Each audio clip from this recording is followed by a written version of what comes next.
All right. Good morning, everybody, on Tuesday, March 8th.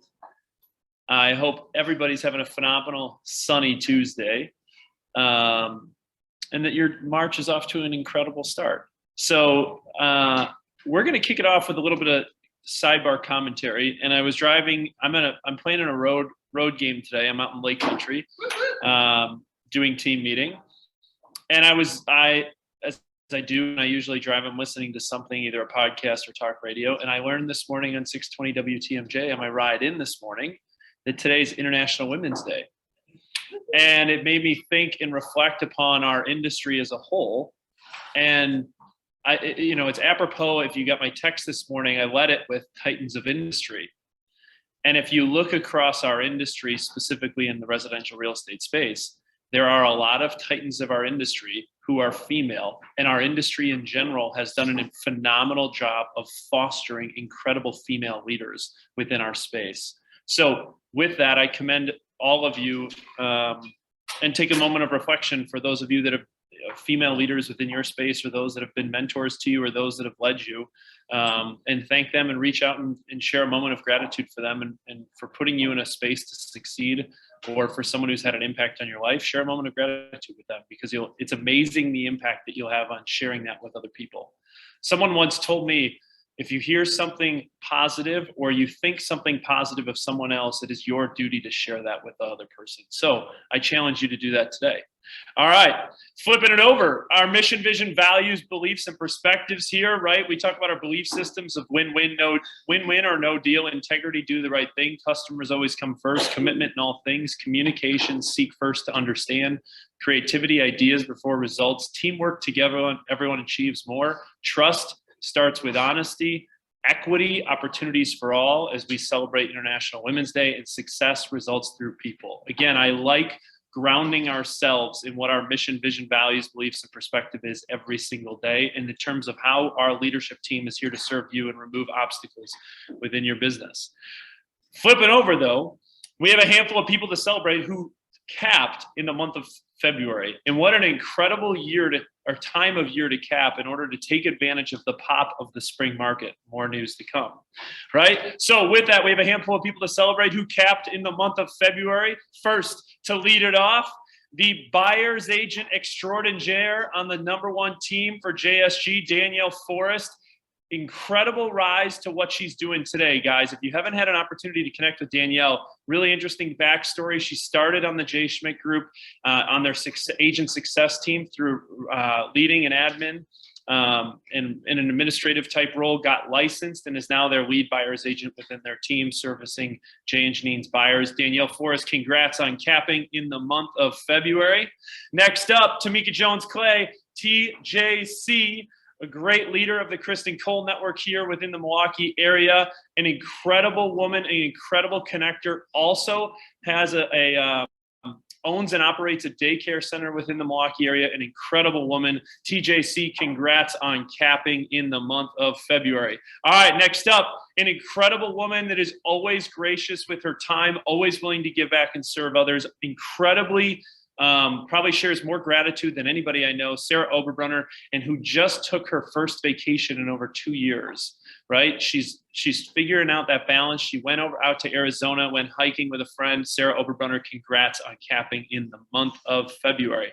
All right, next up, Martha Ola. Martha Ola on the Estale Realty Group has been in this business very similar to Danielle Forrest, was an admin in an administrative type role for 14 years. And then recently, as about 5-6 years ago, transitioned into an agent role and is absolutely killing it.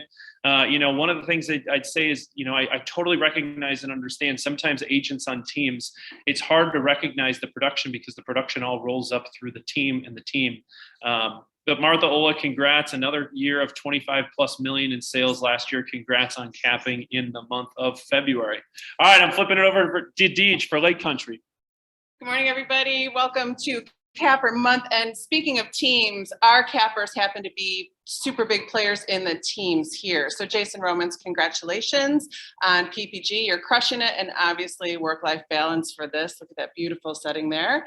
And Kathy Durand, another team member, Team Trimble, one of the legitimately nicest people you ever want to meet. So congrats to our Lake Country cappers this morning. Awesome. Guys, congrats on capping in the month of February and seeing a big increase in your take home on your GCI moving forward as we head into the spring market. All right, flipping it over. She is officially back again after having another baby. Lindsay Vranick, we welcome you back to the world of KW. And guys, if you haven't had an opportunity to connect or meet with Lindsay Vranick, she is our tech and marketing coordinator across all our locations in KW Milwaukee. An incredibly knowledgeable and useful resource for you. Lindsay, welcome back. What are these guys to know now that you're back in the saddle? Lindsay Vranick, turning it over to you. You know what? Lindsay Vranick, maybe having a little bit of tech issues. I get it. First day back, tech and marketing coordinator, doesn't have it all figured out. But we'll give her a pass this morning as she's trying to figure it all out. And she's got a 12-year-old, a 2-year-old, and a newborn. So as someone who just recently had a newborn, I can tell you, you come in sometimes a little frazzled, and that's all right. So Lindsay, all good. If you get your camera and you unmuted, let us know. Hear me? And she's back. Here you go. I'm flipping it to you. It's the new camera or the new microphone issue. We'll figure it out for next week, I promise. But you guys can hear me, so that's great. So I'm going to keep rolling. Like I said, it's really great to be back, both in person, seeing everybody, and hopefully seeing everyone's faces in the other offices very soon. But you guys, so being away for 3 months, one of the most exciting things for me is to see all the changes in command. And so it's fun just to get back into things and see what's new, what's been made better, what's new functionality. And so one of the things that I wanted to touch on today is actually the listings tab in command. So if you've ever kind of played around with this tab and gone in there, you've probably seen that it's been blank. It's been empty since the inception of the command platform. But now the great thing about it is that you can actually sync your listings from the MLS to command. And they've always synced to command. So whenever you wanted to do marketing materials, you had that option, that ability to pull that listing in. But this time, so Charlie, if you want to go to the next slide here. So that listings tab, you have, you'll see that first screenshot there. That's what that listings tab is that I'm referring to. So your listings are actually going to pull in and they're going to show under only my listings. So if you've ever created a Facebook ad campaign or created a social media design, or if you've selected your new listing to show up on your featured listings on your agent website, you've always had to manually enter in that property address. Now with this sync, that showing only my listings actually works now. So that's a sync directly from the MLS. You should see now all of your listings in that section. One of the other great things about this, so next slide, Charlie. This corresponds to the agent website and the app as well. So if someone is just going on to kw.com or opening up the KW consumer app and they don't have it branded to a specific agent, if it's your listing, your photo, your contact information, all of that's going to show up on your listing. So it truly is your listing, your lead. And I'm actually going to share my screen, Charlie, if that's okay, because I want to show you this live, what this actually looks like instead of me just talking about it. So let's see here. So if you can unshare your screen, Charlie, and then I'm going to share mine. Thank you. Perfect. All right, one moment. So I'm going to go to I'm using John Molitor's listing in Grafton. And so this is just a listing that I searched on the kw.com website. And so you'll see that it's always going to say listing courtesy of, the brokerage and the listing agent right up top here.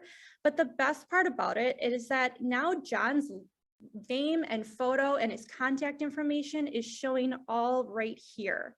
And if I click on contact agent, that lead is going to go to John. And so again, this is the unbranded experience. This is if you haven't shared your KW consumer app with your clients, and someone's just going on kw.com, they find your listing, you are front and center of that listing. You are going to get those leads. And so one other thing that I wanted to show everybody is in Command, this listing section. So this is my account. I don't have any listings. So if your screen looks like this and your listings are not showing up here, and your active listings, your pending, your sold listings, all of them are going to show in this screen right here. If this is the case where yours looks like my screen right here, all you'll have to do is click on Sync My MLS. You can either search by the listing address or browse by MLS number. Just enter one MLS number for one of your listings. It could be a sold listing, it could be an active listing. Click next, follow through. It should take within 72 hours for all of your listings are going to populate into this section. So really cool, exciting stuff. It just kind of saves you a couple extra steps when you are marketing your listings through designs, through campaigns. If you're doing a direct mailer and you want to send it just sold or it just listed, it's going to populate your listings automatically this time. So that's all I have.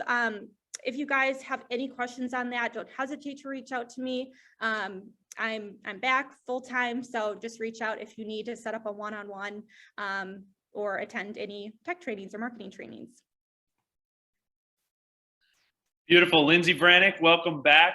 Great to have your expertise back to serve our group here in Milwaukee. Guys, one thing, I'll give you a little anecdotal piece of evidence as to why you should be paying attention to this one little part. And I'll tell you why. Okay. You may be thinking to yourself, oh, that's not that big of a deal, or this should be doing automatically, or this, that, or the other. Okay. Hear me out. Yesterday, Josh and I went on an appointment, connecting with an agent who asked for a meeting with us, a $15 million producer at another company. And one of the first questions they asked of us was, tell me about how your agents get their leads. Tell me about what you do for floor time. Tell me about how calls that come into the office and where they go. And we had to explain to them, it's your listing, it's your lead. Okay. There isn't a lead generation or a business development platform in the background of KW that is running interference to run interference on your leads and then sell the leads back to the agents, or to funnel the leads to certain agents based on, I don't know, whatever criteria people believe the leads are handed out. And so you use this as an example to say, okay, if I sync my listings, and it truly, like, is the example that Lindsay provided with John Molitor's listing up in Grafton, and a consumer reaches out through the KW platform and the lead goes directly to John Molitor. We at the Market Center don't ever touch it, right? Now, think about the exact same conversation I was having with this agent yesterday, and they talked about, well, what about leads that come into the office? And we say, well, the difference between our company and the company you're at is we shield all the leads back to the agent. Think about it from a marketing and branding perspective. You don't see the office number almost anywhere unless you Google it, because you have to figure out where to go to drop off earnest money, because everywhere on a for sale yard sign is who's listing contact information, the agent. So the reason I'm parlaying the conversation we had yesterday into the conversation that Lindsay is having here is to show you another aspect of our value proposition that truly shows you your listing, your lead, and our ability to then divert leads back to the agents, because the Market Center doesn't want to have to facilitate those based on who they are, right? So another great example of how the technology can work for you in order for you to secure more leads on the listings that you have. Lindsay, great to have you back. Thank you. Guys, don't hesitate to set up your meetings with Lindsay. She is a czar at command, and she is here to help you leverage your time in order to create efficiencies within your business. All right. Next up, one other reminder, and this is a follow-up from last week, just as a reminder, please help us help you, right? Our mission is to provide and maximize you and your clients with an exemplary client experience. How do we do it? We need your help with booking conference rooms in advance. That way we know where to go with who, and so that people aren't disrupted through their process, so that we can provide you an incredible experience. How do we do it? You can go to kwrealtymke.com or shoot a note to any of the front desks. When you're on the website, you go right there to reserve a conference room. You see the locations, right? Select your location for your meeting or closing, North Shore, Lake Country, Tosa. Boom, here you go. You see the entire conference room booking schedule. So therefore, if you have a situation where you had a closing that we forgot to book, no worries, totally cool. We'll fit you in and we'll put you exactly where we need to go. Just know that we play better offense when we can be proactive on things than we are when we can be reactive to things. So just as a friendly reminder, help us help you. Sweet. All right, with that, I'm flipping it over to Sheriff Reed, because there's been a handful of things of people who are dealing with condos where things have shown up and it's gotten a little sticky in a transaction between co-brokes. So Sheriff Reed, I'm flipping it over to you. Thank you. Good morning, everybody. Yeah, we've gotten a few calls regarding these condo fees, and probably the biggest gap is the seller. The seller maybe bought the unit 7 years ago. Maybe they didn't have fees at that point. Maybe he paid the fees and didn't even know it. Maybe he's never paid the fee. But trying to get all the information from the seller on a condo that he wants to put up, you have to do some digging, because you need to know what these fees are and when they're going to show up. The few calls that we got, they were showing up on the closing statement. And at that point, everybody's going, I'm not paying for that. Well, I'm not paying for that. And what is this fee anyway? So we thought we'd just outline what this fees are. The fee that's showing up new is a transfer fee. Just in order to sell your condo to someone else, there is a fee that has to be paid. And a lot of condo owners don't necessarily read the minutes or go to the meetings or things like that. And all of that just kind of goes over their head. But in the documents, in the condo documents, there should be an updated fee. In the executive summary, there should be a place where it shows if there is a transfer fee. Not all condos have them, and how much it is.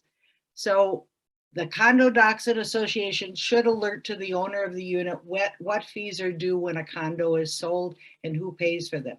This fee can be anything that the association and the unit owners have agreed upon. So as you, as the listing agent of a condo, need to know this as well. So the listing agent should ask the owner what the transfer fee is. If he's got a blank stare, then the two of you try to find out what it is. The seller should be knowledgeable about the latest update on a transfer fee. And the buyer can also ask for meeting minutes in addition to the required documents. So if it's a new transfer fee, it will not only show up in the documents, maybe a little delayed in showing up in the executive summary, but it will be in the minutes if that has been a new fee that's been added. And remember that the buyer always has a right to review all those documents and minutes if they ask for them, and has that 5 business day right to rescind. So the next slide. The other kind of fee is a document fee. Some condos are charging a fee to get all the documents, the condo docs and anything else, executive summary. There is a statute that says the maximum fee to be charged to get these condo docs is $50, but guess what? They can get around that if they want. The association can charge more than $50, which I don't know why they have the statute saying the maximum is 50 if they can all get around it, and they are getting around it. Part of the process to get around raising it above 50 is to have a written notice to all unit owners of the considered increase, and a couple of more steps. But if they've gone through that process, that fee can be any fee. I've seen $250. We even saw one that was $1,000. So be on the lookout, work with your seller, know what the document fees are so that the buyer is well aware of this at the time of writing an offer and not on the closing statement. Sellers should be aware of these updates when listing their unit for sale. Listing agents should be aware of this possibility, knowing what the document fees are, and confirm with the owner. The other thing that can pop up on a closing statement that can be a surprise to everybody is the payoff amount. So if you go to the next slide, the condo payoff is the amount of money that the seller still owes the association. The seller could have been delayed in paying their monthly dues, or any assessments or fees and things like that. But the condo association keeps track, obviously, of all the money that is owed to them. And an owner of a condo can ask for their most recent payoff. And it's a very good idea for that owner to do that prior to putting their house on the market, so that the owner and you, the listing agent, are aware that this owner has to have a payoff in order to clear himself out of there. So you as a listing agent have these obligations to educate your seller and to make sure that he's on top of all of the things that are going to be included in selling his unit. Beautiful. Sheriff Reed, thank you. Guys, as a reminder, you always have access to either Joni Reed, Steph Kennard, Kimmy Herbert's back now monitoring documents in the background from a compliance standpoint and helping us oversee regulatory issues. So guys, know that the team here is here to serve you and here to help answer your questions, however they may arise, and when sticky situations show up. And I will tell you, the market is sticky. If you don't understand what I mean by that, just understand that in a tight market, people get litigious quick. Best offense is a good defense by being proactive, not reactive. Just remember that. That's kind of the theme of the morning. So there you go. Condo payoffs, condo fees, condo docs, everything you need to know when your buyers or sellers are getting into a deal around condos. Sheriff Reed, thank you for the insights as always. Thank you. All right. One other reminder, guys, we always have access to the contract helpline for you that's monitored by Andy and Steph. If you're having trouble getting a hold of Joni or Steph, or you just have a quick question or you want to kind of circle the wagons as it relates to strategy, Andy and Steph are always here to answer your questions. Don't hesitate to reach out to the contract helpline, and you can text the hotline in order to get a reply. It pings them both. Cool. All right, Wooten, what do we got for upcoming training and events, and what do these guys need to know? Good morning. So I'm going to call this the week of lead generation for the month of March as we get into this really hot spring market. So coming up today at 10:30 after team meeting is launch coaching with Amanda in the North Shore office, and she's going to have a special guest, Andrea Whalen with Landmark Credit Union. So make sure you stop by and say hi to Andrea. Then on Thursday, productivity coaching, Janine in North Shore, bring your laptop, bring your phones, and bring your chargers, because you're going to be lead generating as a team. So it's a little bit easier to lead generate in a group setting. You get a lot of the information bounced off of each other. So make sure you come to productivity in North Shore. And then productivity in Lake Country on Thursday at 9 a.m. Connie has assembled a panel of high producing agents that are going to share with you all their tips and tricks for lead generation. So productivity Lake Country Thursday at 9 a.m. is going to be a panel of some really high producing agents that we have here in Lake Country. And then on Thursday, marketing workshop. This is going to be the last one on Zoom with Brad Yates, and it's market a listing to attract listings. So as Charlie always says, your listing should have babies, right? Come learn how to do that using command. And then Friday at 10 a.m. we have our admin mastermind. So if you're on the admin list and you haven't gotten the invite from me, please reach out and I'll make sure you're in there. And then next slide, Charlie, coming up tomorrow. Yeah, Wooten, real quick. Yeah. Guys, if you are thinking about building a team, you have an admin or you are an admin on a team, I highly recommend you check out this month's admin mastermind. We have a special guest speaker in incredible content that will deliver the meat and potatoes. So there you go. There's my plug. Yeah, and then tomorrow at 10 a.m., Mr. Charlie here is going to be hosting a panel of agents like Natasha Duval and Katie Tesmer. That's all going to be about lead generation for listings, what's changed in the last 2 years, and how to get our listings in this market. Last month, guys, we hosted this. We had 89 people on the Zoom. What does that tell me? People are interested in diversity of thought, diversity of approach as to way how you win the listings in a very competitive market. So what we're going to do moving forward is every month, I'm going to go find 2 or 3 friends. I'm going to pour in to figure out what it is and how it is that they do their business in order to be successful, to be a listing agent. So tune in tomorrow morning at 10 a.m. if you want to know more. And then also coming up on Wednesday and Thursday is the James Shaw's shift workshop on KW Connect or on the Pivot Shift Ahead group. It's free to attend. It is a 4-hour workshop on both days. You can see there's a lot of special guest speakers, including our very own from the Southwest office, Chris Ruskowitz. She'll be on a panelist on the first day. And then on day 2, special guest speaker, guys, Gary Keller. So definitely tune into the shift workshop if you want some insights into how the market's changing across the US and what agents are doing to prepare for it. And then save the date for next week, March 16th, Wednesday at 10 a.m. Kirsten Miller with Miller Marriott Construction is going to be talking about the ins and outs of new construction and basically how to get your sellers moving, right? So by utilizing new construction. So again, this is another lead generation for listings technique. Most people have enough equity that they could probably move into new construction pretty well. So tune in to find out more from her. Yeah, if you don't know where your people are going to go build it. And then last but not least, guys, don't forget our YP event coming up on March 30th. Please RSVP if you haven't already.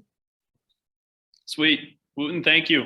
All right, guys, I'm going to reground and I'm going to go back to some things that we talked about last week to kind of give you some perspective on what's going on. Last week, we talked about the macro market. This week, I'm going to talk about what's going on locally here in the 5-county southeastern Wisconsin region. And someone shared with me a quote that I actually wrote down on my whiteboard recently. And it said this: perspective is important, otherwise everything else seems small. Okay? Perspective is important, otherwise everything else seems small. The reason why I share that with you is, what's the narrative that I keep hammering home that everybody wants to keep talking about? No listings, low inventory, this, that, and the other. Well, there were also 6.1 million homes sold last year, the second highest ever on recorded history. So is it a listings problem? No, it's a velocity problem and a demand problem. So to hone on that last week, and I shared this presentation out, I believe Thursday morning. It was also posted to the Facebook page. I dove a deep dive more into the numbers and the presentations that were shared all around these 5 things around home sales prices, months of supply, mortgage rates, and affordability across the US, right? I'm going to just, as a 2 quick things that I'm going to touch on from last week to then help you correlate it to what does this mean for me locally in the market. Here's what you need to know. Again, home sales last year, 6.1 million home sales sold, second highest ever in recorded history. This year, they're projecting around 5.9. What does that mean? Yes, the market's going to contract a tiny bit. What I don't want you to read is into the headlines on the media. Here's why. 5.9 would still show up in the top 5 years in residential sales history, okay? So even though the market may contract, that's usually what happens when you've reached a crest, okay?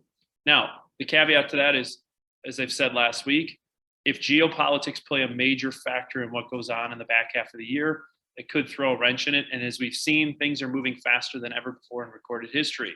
So people have good years in down markets. People have good years in good markets. Focus on your activities and don't allow the market to determine your year. Now, the U.S. economy. I also talked about the U.S. economy as it relates to GDP, unemployment, real wages, income by sector, and inflation. What is the one thing I want to talk about here is it relates to GDP, right? GDP growth at a plus 2% is the target for our federal government. At 4%, the market's humming. In 2021, it was at 5.7%, which means that the economy was an inferno. What's the cause and effect of this? Demand skyrockets, inventory issues arise, price increases, and it causes inflation. Remember, home prices and appreciation are directly tied to inflation. So the federal government is going to intervene to step in to curtail inflation as much as possible, right? So the economy is projected to rise around 4% in 2022, right? And if you think about it, of what's the federal government going to do to curtail the inflation that was up around 7% last year, right? They're going to do some things to slow that down to make everything more affordable and make your dollar go farther, because it's a bipartisan issue. It helps, inflation helps the rich and it hurts the poor, right? So they're going to enact some measures such as playing with interest rates and other things that are going to help slow that down. Now, the reason why I say that is last year we saw about a 17% increase in appreciation on a national level. This year, it's going to contract a little bit, and they think the target range of appreciation for US home prices is going to be around 9%. 9% is still incredibly robust. But again, what I don't want you to hear in the media is that the housing market is contracting. It's just correcting. Contraction equals correction, in my opinion, with where we are today. So we talked a little bit about inflation as it relates to affordability and providing perspective to our buyers. We talked about the increase of the value of cars. The real change since 1989 adjusted for inflation is 30%. Gas is up 56%. Quite frankly, that's only going to go up. If you looked, I passed the Heartland gas station this morning, $3.89 a gallon. I think that's going to get to about $4 here very soon. When you look at it as it relates to housing, right, there's true appreciation in the value of the house. However, the affordability to finance that house, as you think about how someone buys their property or buys their asset, how they pay for it is an important piece to the affordability puzzle. And we have to be telling our story to our buyers that while, yes, prices have increased, yes, lots of other things in our life have increased, the affordability to purchase the asset of your home has decreased significantly since 1989, down about 24%. Okay? Remember, it's important that we share the perspective with our buyers that affordability equals the cost of the product plus the cost to finance the product. And the cost to finance the product now is at a historically low. So we can't have people freaking out that, our rate's going to go to 4%. Yeah, likely. But 4% on a historical rate over the last 30 years is peanuts, right? So we need to make sure that we're sharing this perspective. Now, that was the 20-second version of the 20-minute conversation we had last week. How does this then correlate to the market of the moment around the 5-county metro area in southeastern Wisconsin? Let's take a look at what's happened the first 2 months of the year and where we think it's going from here, right? Here's what you need to know. Showing time activity across the state of Wisconsin on a rolling 7-day average, it is right where we were in 2020, and it was right where we were in 2021. Good news here, buyer activity isn't slowing down by any means or any stretch of the imagination. One of the first things that I would be concerned about is if we started to see buyer activity slow down and we saw months of supply inventory really start to creep up. That would be your first sign that the market is shifting. Remember, the shift is different than a correction. It's okay to have a correction in order to have contraction. Okay, but this tells me that buyer activity remains strong versus the prior 2 years remains really, really healthy. Now, let's take a look at months of supply inventory. What you see here is the month of supply inventory is the essentially line with the dots on it. The bar graphs in blue are the average days on market. When you compare February 20 to February 21 to February of 2022, there is not much change in terms of the months of supply inventory. We're sitting right now of just under 2 months of supply inventory. Last year, we were sitting just over 2 months of supply inventory in the month of February. What does that tell us? We're sitting in a very similar market. Similarly, days on market peaked in December of 2021. Interestingly enough, I think this was more so out of the spike in Omicron cases and various other things that are impacting the way in which we live our lives. But if you look at the days on market, it peaked in December 2021, but velocity of sale has increased versus prior year. So therefore, if you look at the days on market, we're sitting at it's down about roughly 6 days. Homes are selling 6 days faster this year than they were last year. So velocity of sale is higher than it was last year, again, southeastern Wisconsin. Now, sales absorption rate, it's the number one indicator of demand that I look at. When you look at February over the last 2 years from a comparison standpoint, February of 2020 versus 2022, sales absorption rates were up 59%. This is, again, the percentage of inventory that goes under contract. When you look at it February of 21 versus February of 2022, sales absorption rates are up 14%. Okay, this single slide showcases the velocity pressure we are facing. I need you to hear that. This is the one slide that is showing you the impact we are having of why people say there's low inventory. It's not low inventory, it's an incredible demand and an incredible rate of sale of velocity in the marketplace, right? If you consider this, January and February historically are two of the slowest months in residential real estate. And the fact that we saw 36% sales absorption rate in February of 2022, when the peak of the market last year, we were sitting around 39 to 40% sales absorption, tells you it's a velocity issue and demand remains really, really strong, despite inflationary pressures or appreciation pressures that everybody has been talking about or hearing about, right? Now, as you look at this, and this is wrong because I forgot to adjust this on the slide, so don't pay attention to new inventory. This is the sales absorption rate on a weekly basis over the last 6 months. Again, February historically is one of the slower months of the year. What is this, when you're looking at this going back to January 3rd of 2022 all the way to today, what is that telling us? Demand is peaking, buyer activity is peaking, people are getting ready and they have the itch in the spring market. Okay, that's why the velocity of sales is so much higher this year than it was last year by the tune of about 12.4%. Now, units going under contract, also known as pending. Okay, this is the 2-year view of units going under contract from a pending scenario. When we look at this February versus 20, it was down about 8%. Versus February of 21, it was about flat, up about 0.4%, right? This is pending. However, when you look at the year-to-date trend, pendings for the first 2 months of the year are down about 7%, okay? I'll show you the correlative effect of why that may be. But you have to understand pendings, which is future closings in the future are down about 7% so far year-to-date. Now, when you look at it, units going under contract, the pendings over the last 6 months, going back to September 20th of 2021, right? You can start to see, though, the upswing that we've seen in February. Again, my commentary on this is buyers have the itch, demand remains incredibly strong. I would much rather work in a market that has a demand problem. Demand problem is a good aspect of the market than an inventory problem where we have too much and there isn't any demand. That was a little twisted. I hope that made sense, but I hopefully get what I'm trying to say. Now, units sold. When we look at units sold, it's up about 4% versus February of 20. It was down 1.4% versus February of last year, okay? When you look at it year to date on a 2020 for the first 2 months of the year, units sold are down about 2%. Again, 2% isn't a major tectonic shift within the industry. It just means, I believe, buyers are adjusting their preferences because they understand they can't be picky in order to get into a home that they desire. Does that make sense?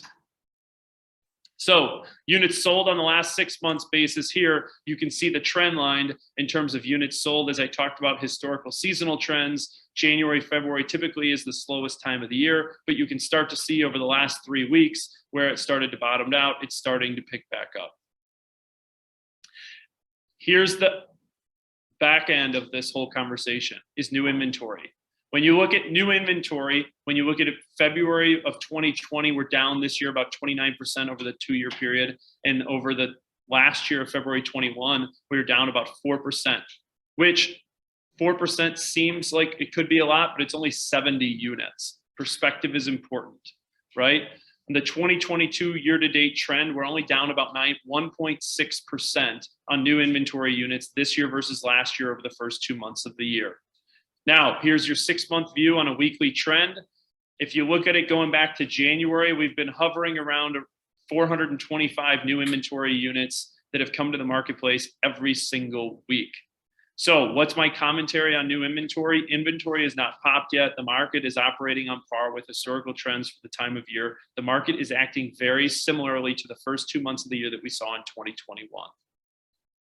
So how does this impact total inventory? Here's what you need to know. Total inventory, yes. Is it down versus last year? It's down about 12%, okay? Down about 12%.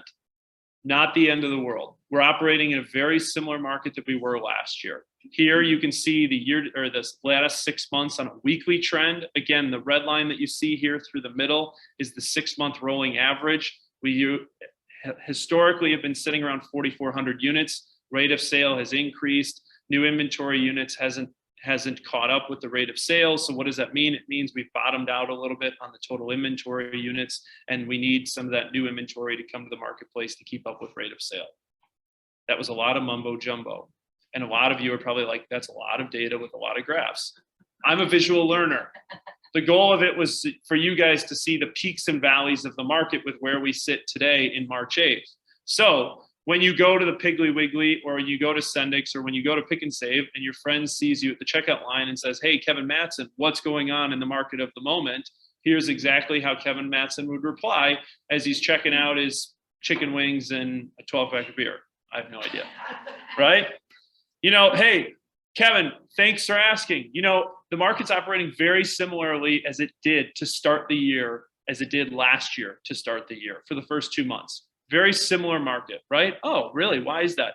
Well, let me tell you something. You may be hearing that inventory is low. Inventory isn't actually low. We have a rate of sale issue, which means velocity. Homes are coming on the market faster than we can actually hold them for buyers to meet the demand. So homes are coming on off the market as fast as they're coming on the market, right? The velocity and demand is absolutely absurd.